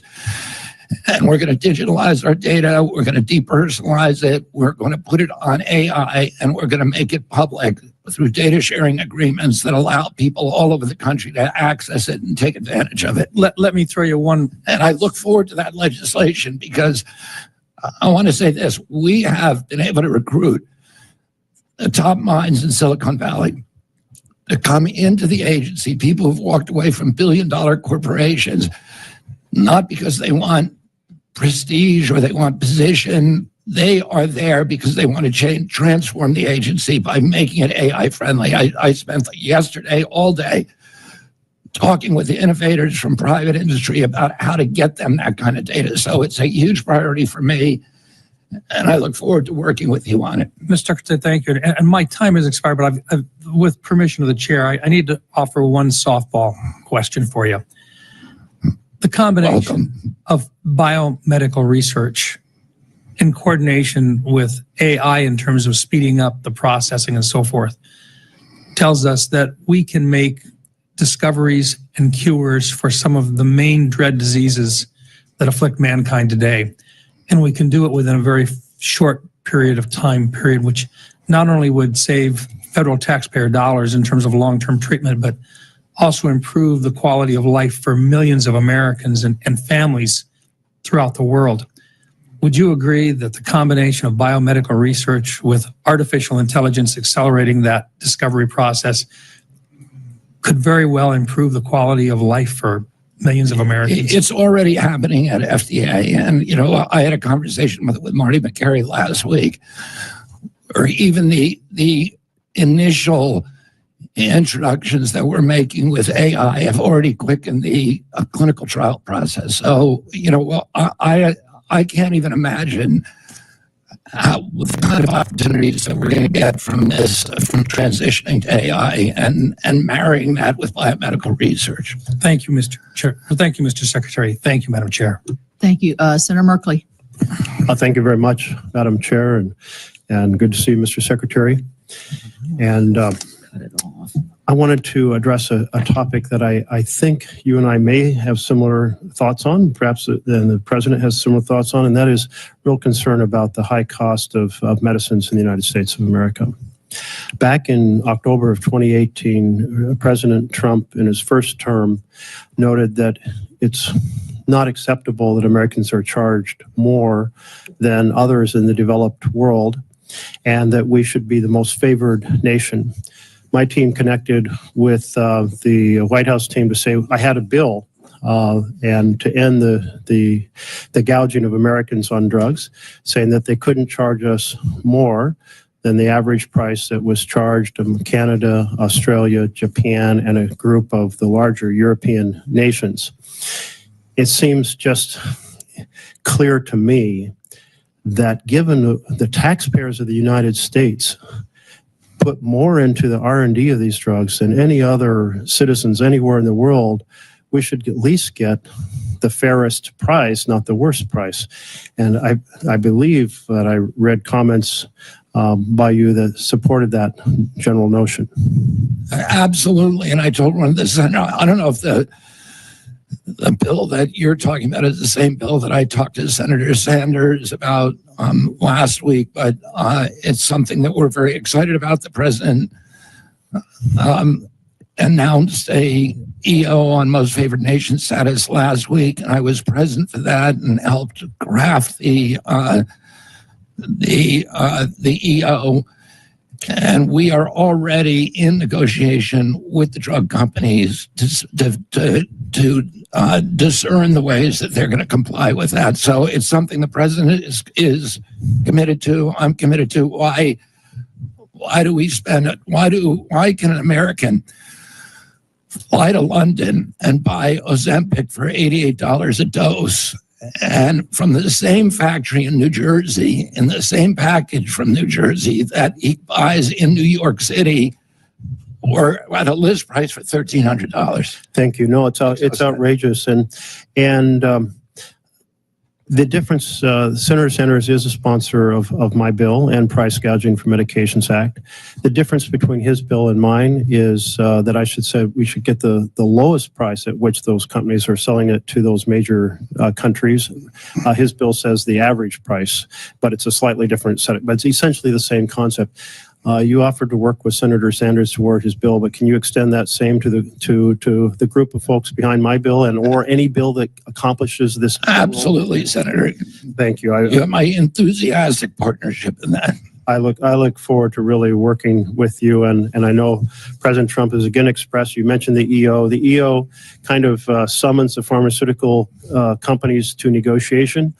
I hope the negotiation, if it doesn't produce substantial results, and by the way, I'm saying it should be negotiated for everyone, not just Medicare, not just Medicaid. Like no one in America should have to pay more than what we pay. And I think that's the general sense that you have, is not just if you're over 65, you should get a fair price. Everyone should get a fair price.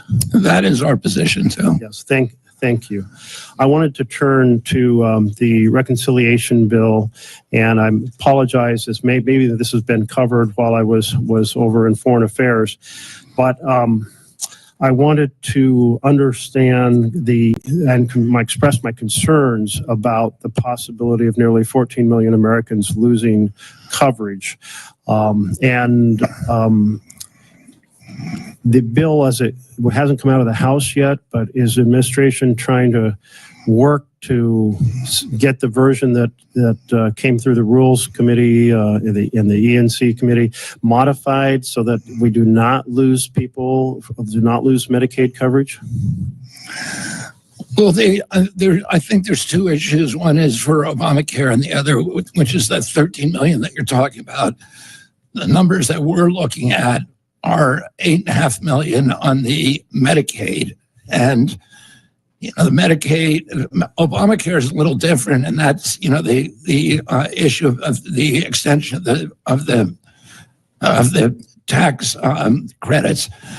The Medicaid is the cuts there are not really cuts; they're basically cuts in the growth of the program. And those cuts are to eliminate waste, fraud, and abuse. And I don't want to just use those words. And I talked about this a little before.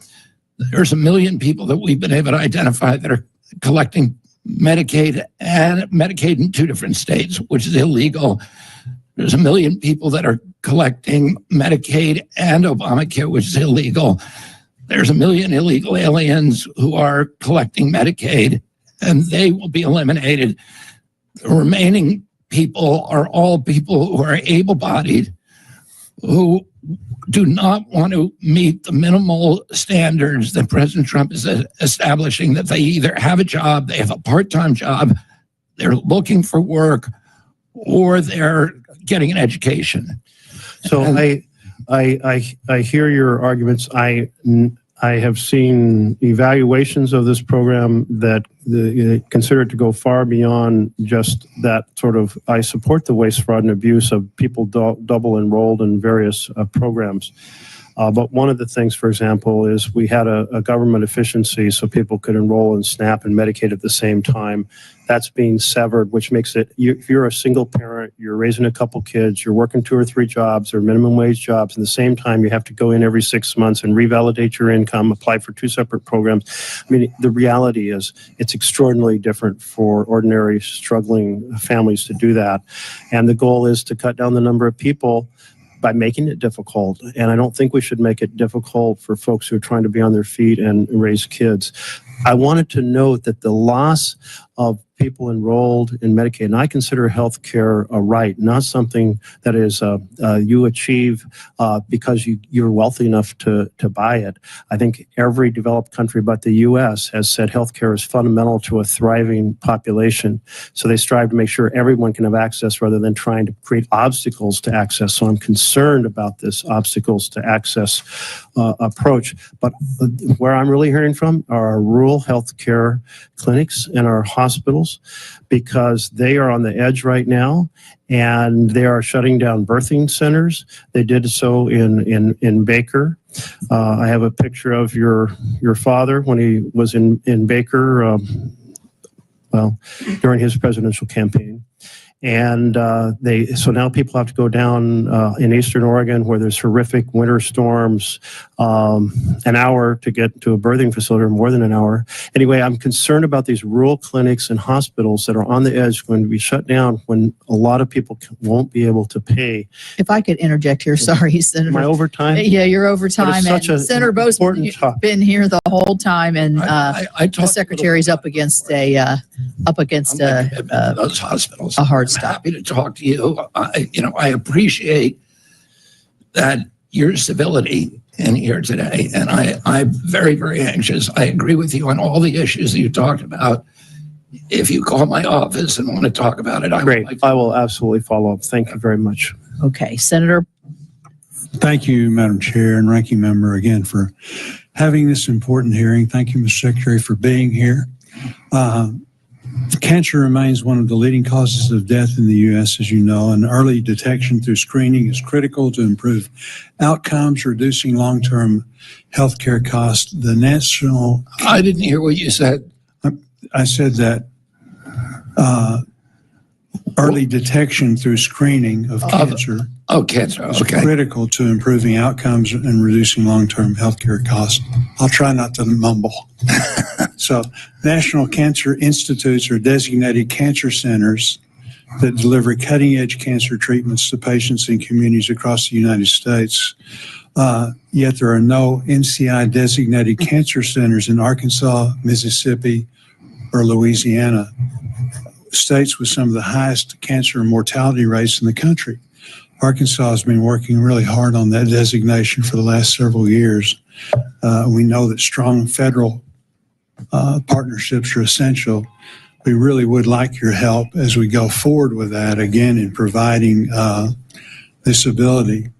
How can we help HHS prioritize investment in prevention, screening, and infrastructure, particularly in rural regions, to improve cancer outcomes? You know, you talked earlier about what can we do to, really get a handle on, certainly nutrition is important, but again, besides that, as we go forward. We need cancer treatment, and I'm aware of the application by the University of Arkansas to get an NCI designation, and I'm very anxious to help you with that. Good. Thank you very much. As chairman of the Ag Committee, I appreciated your comments last week in the House recognizing the difficult position our farmers are in. I'm concerned that rural America is struggling, especially our farmers. Nearly half of Arkansas's counties lost population between 2022 and 23. That would be true of most of our rural counties in America.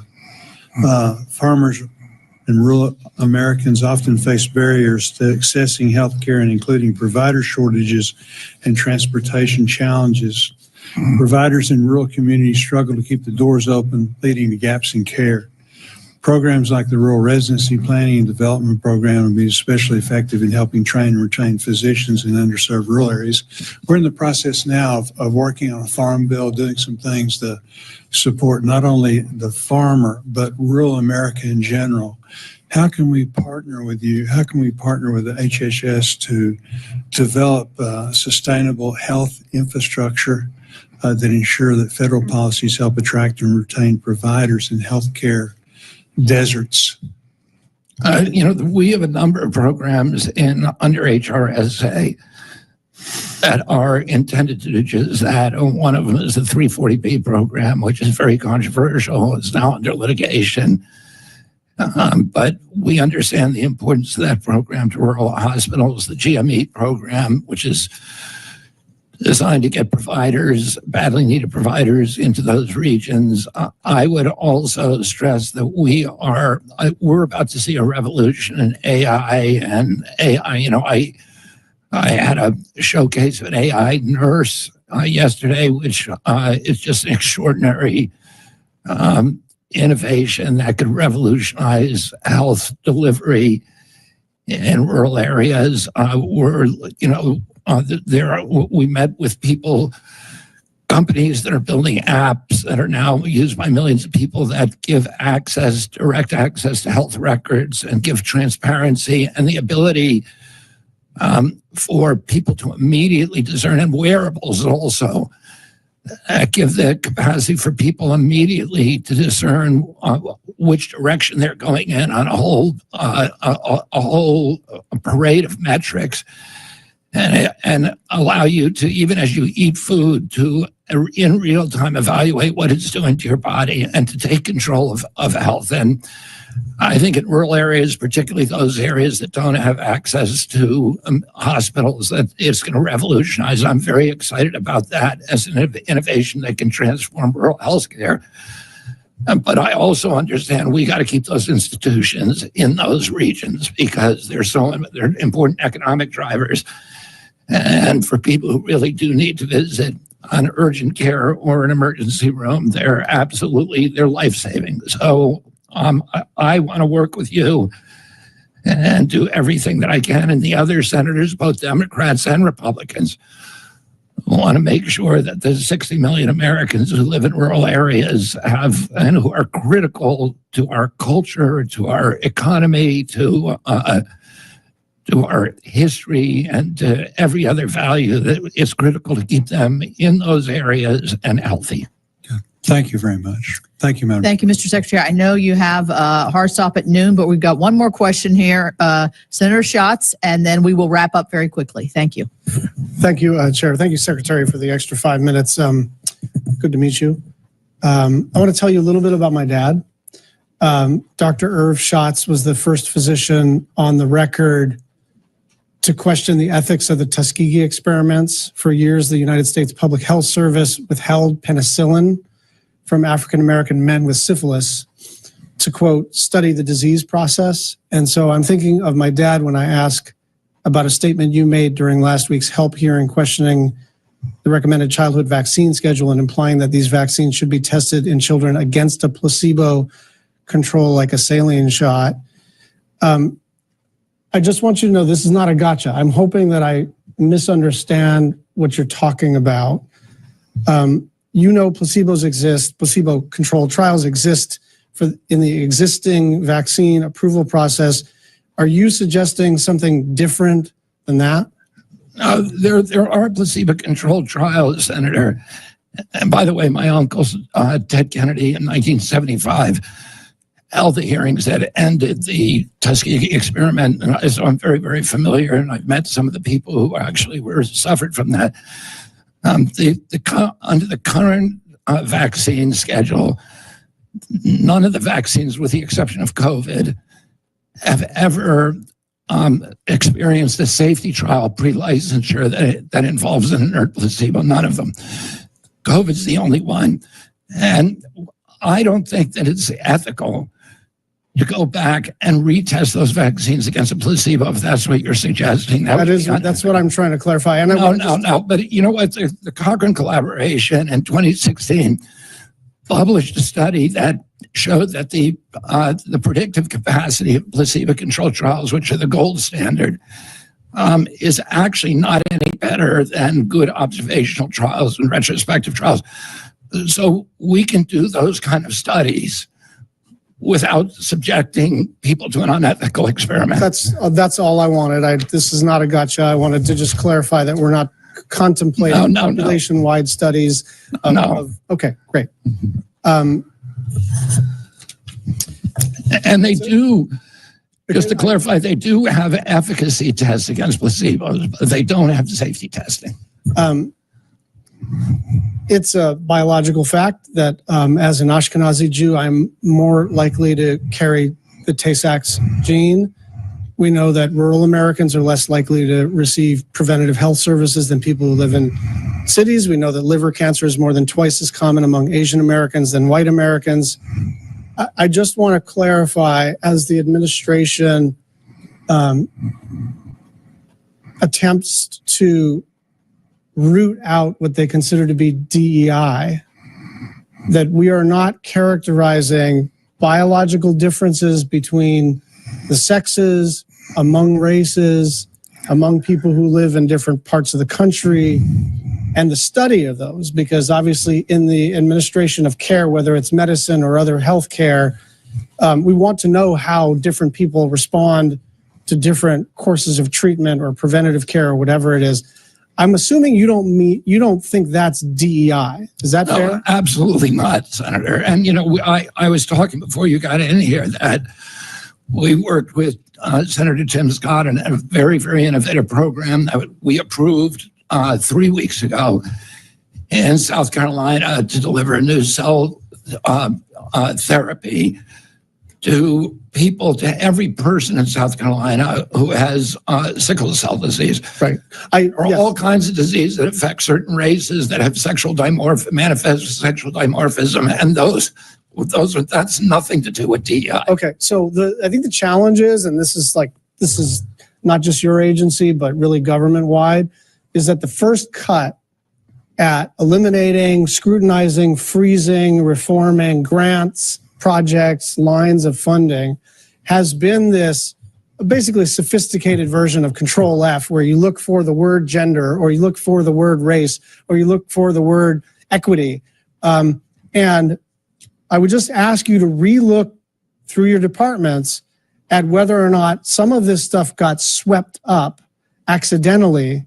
And it's not some PowerPoint presentation to your workforce to divide them according to race and tell people what words to use to describe themselves or others, but rather a kind of foundational aspect of medical research. And I just would like to be reassured that you're taking a second look after the kind of first Doge script was written to flag anything that could be problematic from the standpoint of the Trump administration. We are doing that, and we've already rectified a number of studies that were eliminated based upon those presumptions because they fit because the search terms made them look like they were DEI.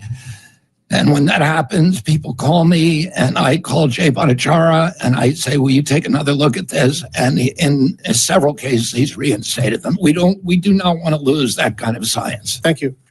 Thank you. Thank you, Senator. Senator Baldwin's going to make a quick statement, and then I'll wrap it up. Yeah, Secretary Kennedy, I do want to make sure that we correct the record on the lead program that we've been discussing back and forth last week in this. There are no staff on the ground deployed to Milwaukee to address the lead exposure of children in schools. And there are no staff left in that office at CDC because they have all been fired. I look forward to working with you to reestablish that. It sounds like you have a commitment to that, but we need staff in order to make it function. I do have some further questions for the record and understand that we will have an ability to submit those. Yeah. So this ends our hearing today. I really thank you and my fellow committee members. You had full attendance today, so you're a popular guy, but a very thoughtful conversation. Thank you to Secretary Kennedy. For any senators who wish to ask additional questions for the record will be due 1 week after the full budget request is released. The hearing record will also remain open until then. For members who wish to submit additional materials for the record, the subcommittee will stand in recess, and thank you. Thank you, Chairwoman Capito. And thank you, Senator Baldwin.